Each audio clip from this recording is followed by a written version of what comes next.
So step one, you need to be in Microsoft Edge. Google Chrome will not work with this. This is a Microsoft feature. Go to any website. Some work better than others, but I've chosen an article on CBC. And sometimes with an Edge, especially if you're updated, you can just hit read aloud this page. Fort Gibraltar walkway that collapsed will be torn down, organization president says. You can also do this by hitting Control-Shift-U.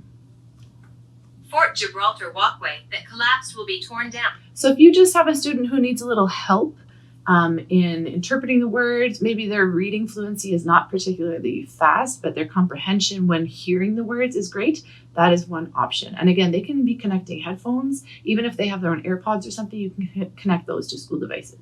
So let's say that read aloud is not quite enough and you want reader mode. We're going to go to the beginning here of our URL, which is the address of the website, and click in front of HTTPS. And now we're going to type the word read, ://. And if you're not sure what the pattern should be in terms of where the colon goes or the slashes go, just look over by the HTTPS and we have the same pattern. It copies exactly the same. And I'm going to hit enter. And now the reader mode looks a lot simpler. This will eliminate advertisements. This will make it just a little more visually calm. And you can actually now go into the text preferences. And maybe you have a student who has some reading difficulties, and it could be even things like dyslexia, right? We can switch which font we have. We can change the font size. So maybe you have a student who just requires large print materials. You can space the text differently. This is all just adjustable based on what works for the student, especially if we have students with certain visual concerns that are not necessarily the same as other students with just low vision. This might be something they can play around with to find their preferences. So I'm going to scroll down a little bit and you can see the article now is just a little different. You might say it looks a little more elementary, but it's calmer. We still get the pictures and the captions, and we still have some of the embedded material where you can follow a link, you can click on a video. And again, now that we're in reader mode, we can actually read aloud.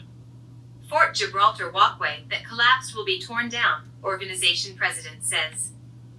And that's pretty neat from the perspective of being able to adjust and just give a little support to a student who might not need you to sit right beside them, but would benefit from your help with reading aloud. We can go forward, we can go backwards. We can also change some of the voice settings. So if you have a student who prefers to hear certain voices rather than others, that can be very helpful. Maybe they're used to certain accents. So you can choose which voice you want. Maybe you have a student who's from Kenya and recognizes the Kenyan English a little more. We can even slow down or speed up. Says, all around fort will also come down as festival du voyageur. So this is great if you have a student who, they understand English okay, but they are used to hearing it with certain accents and certain speeds. Maybe the only English speaker they knew coming prior, or a previous teacher that they had of English, spoke a certain way, and it's just a little easier for them to comprehend in that accent. Again, this feature is available across lots of the Microsoft software.